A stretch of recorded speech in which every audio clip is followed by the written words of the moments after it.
నమస్తే. Welcome to our show. మన ఛానల్‌లో ఎన్నో విషయాలు ఆధ్యాత్మికంగా మాట్లాడుకుంటూ ఉంటాం. చాలా తెలియని విషయాలు, చాలా మంది మంచి మంచి కామెంట్స్ చేస్తూ ఉన్నారు. ఎంతో మంచి కార్యక్రమాలు చేస్తున్నారు అని. అందరికీ కృతజ్ఞతలు. ఇక మాస ఫలితాలకు సంబంధించి నేను గతంలో కూడా ఉగాది ఫలితాలు చేసాం, మాస ఫలితాలు చేసాం. డివైన్ ఆస్ట్రాలజీ అనేదే కొత్త టాపిక్. చాలా మందికి తెలియని టాపిక్ అని అనుకుంటున్నాను. మీరు తెలుసుకోవాలి అనుకున్నా లేదా ఇది దీనివల్ల మనం ఎలాంటి ఫలితాలు పొందుతాము అని మీరు కనుక్కోవాలి అనుకున్నా తప్పకుండా గురువుగారిని మీట్ అవ్వచ్చు. స్క్రీన్ మీద కనపడే నెంబర్కి కాల్ చేయడం ద్వారా. ఇక ఈ వీడియో ద్వారా సింహరాశి ఫలితాలు తెలుసుకుందాం. మే 10వ తారీఖు నుంచి జూన్ 10వ తారీఖు వరకు సింహరాశి వారికి ఏ విధంగా ఉంటుందో గురువుగారు ఏం చెప్తారో విందాం. నమస్కారం. నమస్తే. సింహరాశి వారికి ఏ విధంగా ఉంది మే 10వ తారీఖు నుంచి జూన్ 10వ తారీఖు వరకు? సింహరాశి రాశ్యాధిపతి రవి, లగ్నాధిపతి కూడా రవే. సో ఈ రవి యొక్క ప్రభావంలో వీళ్ళు ఉంటారు. వీళ్ళకి అదృష్టరత్నం కెంపు.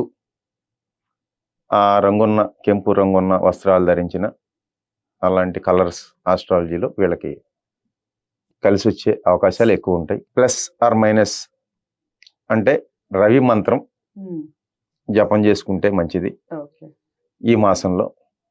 రెండోది, ద్వితీయంలో కేతు సంచారం ఉంది. అలాగే అష్టమంలో రాహువు, సప్తమంలో శని సంచారం. ఒక గురుడు గ్రహమే అనుకూలంగా వీళ్ళకి ఉండటం జరిగింది గోచార రీత్యా. అది మొన్న నుంచి.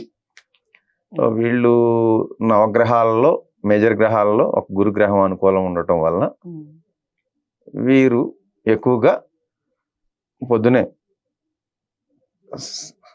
సూర్య నమస్కారాలు చేసుకుంటే మంచి ఫలితాలు వస్తాయి.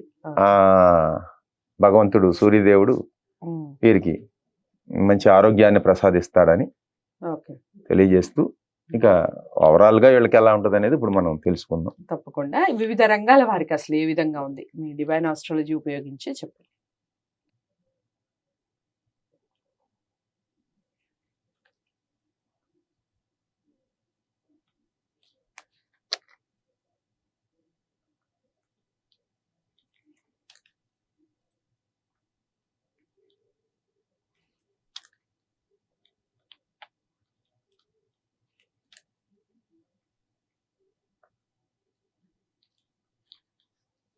సింహరాశిలో పుట్టిన విద్యార్థులకి అనుకూలమైన కాలమేనమ్మా. స్త్రీలకు కూడా అనుకూలంగా ఉంటుంది.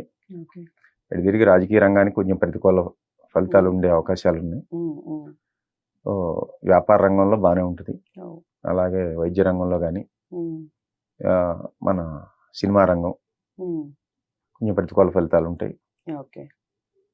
వ్యాపార రంగం బాగానే ఉంటుంది. ఓవరాల్గా సింహరాశికి కొంత ఇబ్బందులు ఉన్నా సరే ఆ యొక్క రవి మంత్ర జపంతో గురుబలం ఉంది కాబట్టి రవిని కూడా గట్టిగా పట్టుకుంటే కొంచెం ఆరోగ్యపరమైన ఇబ్బందులు కలిగి మంచిగా శుభదాయకమైన ఉంటుంది. దైవారాధన విషయం కానీ అసలు ఎన్ని పాయింట్స్ ఇస్తారు సింహ రాశి వారికి చెప్పండి.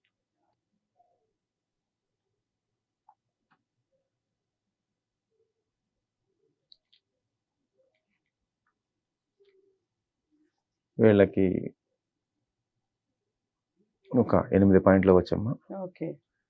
దైవం అంటే ప్రత్యక్ష భగవంతుడు సూర్యదేవుడు, ఆయన ఆరాధించడం కానీ లేదా గణపతి ఆరాధన కూడా వీళ్ళకి కలిసి వచ్చే అవకాశాలు ఉంటాయి.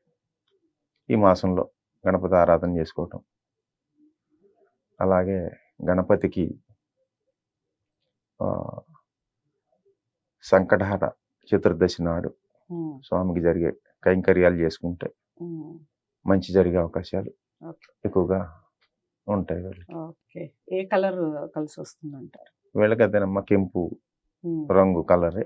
కెంపు అంటే పింక్. అంతే, ఆ రంగే వీళ్ళకి అదృష్ట రంగు.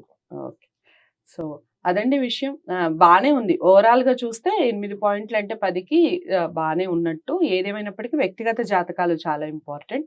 కాకపోతే మీరు ఈ మాస ఫలితాల్లో భాగంగా మీరు ఏదైనా చేసుకోవాలి అనుకుంటే ఎక్కువగా గణపతిని ఆరాధించే ప్రయత్నం చేయండి. అలాగే ఎక్కువగా డార్క్ పింక్ కలర్, కెంపు కలర్ ఎక్కువగా యూజ్ చేసే ప్రయత్నం చేయండి. ఖచ్చితంగా సత్ఫలితాలుంటాయి. డివైన్ ఆస్ట్రాలజీ ఉపయోగించి జాతకాలను చూపించుకోవాలి అనుకుంటే స్క్రీన్ మీద కనపడే నెంబర్‌కి కాల్ చేయండి. గురువుగారు అపాయింట్‌మెంట్ ఇవ్వడం, మీకు ఖచ్చితంగా పరిహారాలు చెప్పడం, దానివల్ల మీరు మంచి ఫలితాలు పొందడం జరుగుతుంది. ఇక తదుపరి రాశితో కలుస్తాను. తప్పకుండా ఈ వీడియోని లైక్ చేసి షేర్ చేయండి. ఛానెల్‌ని సబ్స్క్రైబ్ చేసుకోండి. నమస్తే.